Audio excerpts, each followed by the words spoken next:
Dr. Elara Voss didn't believe in monsters. She believed in data, in grant renewals, in calibrated lasers and lab safety protocols. She believed in finishing the workday and getting home in time to microwave dinner before midnight.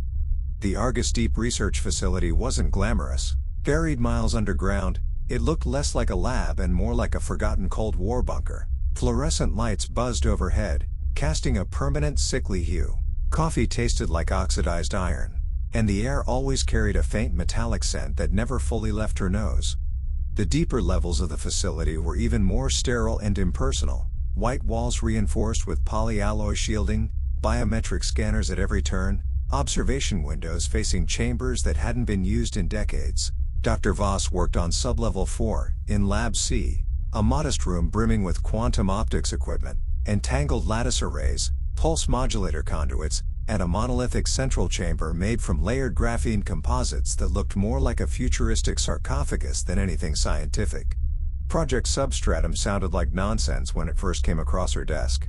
The idea that human cognition could interface with quantum fields, that observation might extend into the quantum substrate beyond decoherence, it was theoretical fluff. But the grant money was real, and the upgraded gear was impressive.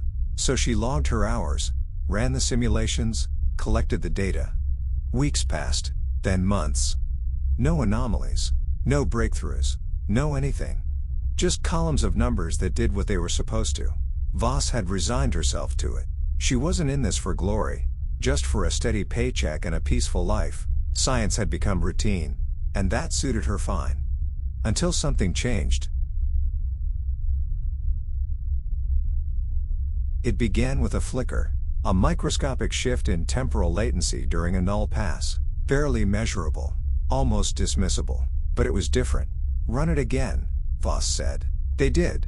And again. Each time, the system whispered the same deviation. Something behind the math was moving. Unseen. But real. A live pulse was scheduled. The chamber prep took a full day. Quantum lattice alignment, resonance containment verification, optical sensor synchronization. Every wire rechecked, every fault tolerance verified. The pulse chamber itself stood in the center of the lab like a shrine to precision. Wound with high-density superconductor loops, its outer shell was lined with quantum shielding foam, cooled to near absolute zero. Fiber optic bundles fed into a control console fitted with dials, holographic readouts, and an old-fashioned analog kill switch, a concession to human intuition in a room otherwise ruled by machines. Voss found herself excited.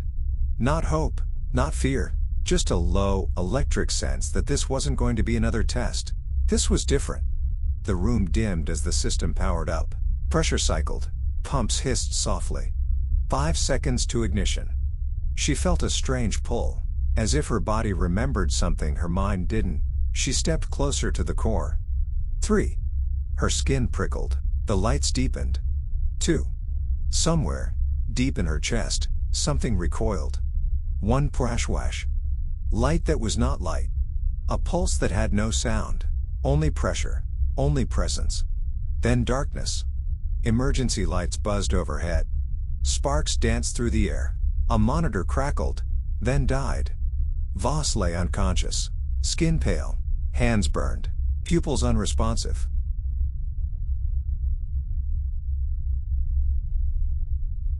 She awoke in the facility's infirmary, surrounded by clinical sterility.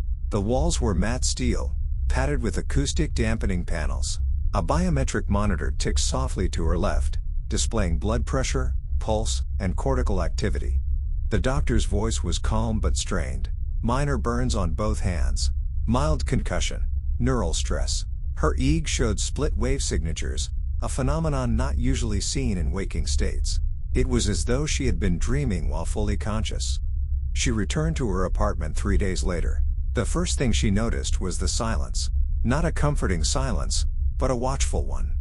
The clocks blinked at incorrect intervals. Her phone buzzed with missed calls from numbers she didn't recognize, and some that were just empty strings. When she caught her reflection in the mirror, it didn't move quite right. She dismissed it all as stress, fatigue, but deep down, something had changed. The equipment in the lab responded oddly to her presence. Field sensors oscillated more wildly when she was in the room. Entanglement fidelity dropped by 3%. A week later, a junior tech noticed her shadow was slightly out of sync during recording. Then the dreams began. She floated. In darkness. Not cold. Not void. But complete. There was no fear here. No motion. No thought. Only peace. A warm, blank eternity. The absence of all suffering. It was a realm without geometry. No up, no down. Her consciousness hovered in a velvet sea of nothing, as if existence itself had been boiled down to its purest form. Awareness. Then, rupture. A white explosion shredded the stillness. It wasn't light. It was change made visible, the violent birth of becoming. And from the wound in the void, it came. The observer. It was not evil here, just terrified. A shape with no shape, tumbling through chaos, ripped from its place of origin, screaming silently as it was flung into a new domain. A realm with rules, with death, with time. Its geometry shifted between impossible angles. It had mass where mass shouldn't exist. It cast shadows in directions that defied logic. And yet, Voss understood, it had once been at peace. She felt its terror, its hatred. The void behind it sealed. It was exiled. And it had seen her. She woke sobbing. It wants to come back. Voss tore through the experiment data. Frame by frame. Line by line. She found it. A non-random pattern during the flash. A geometric array that rotated in higher dimensional logic. The system hadn't created it. It had been received. She cross-referenced it against historical records, against theoretical quantum field arrays. Nothing matched, except her dream. The same shape had floated behind her eyes during the dream. An impossible symmetry of angles and loops. She began to suspect the truth. The observer hadn't just seen her, it had seen through her. The human brain, with its quantum coherent structures and subatomic microtubule behavior, had acted as a key. The electrical trauma had opened a temporary aperture, a two-way breach. And it was enough. Now, it nudged her, directed her thoughts, pulled her toward patterns, urged her to reopen the system. But each step she took, she questioned. Was it her will? Or its? The lab grew colder, not physically, but in spirit. Technicians avoided her. Conversations quieted when she entered.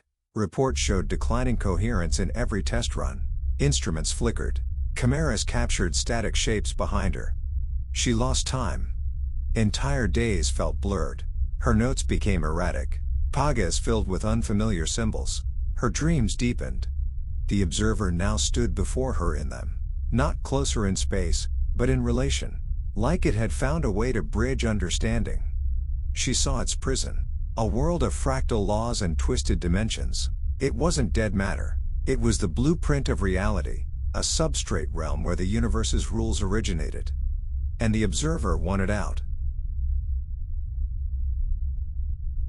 She made her decision. She would not be a vessel.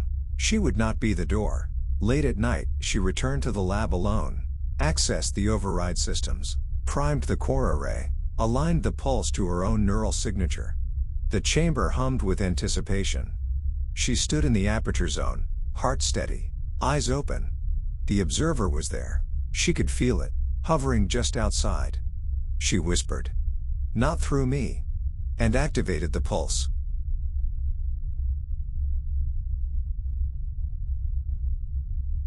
To the others, she vanished. No explosion, no ashes, just gone.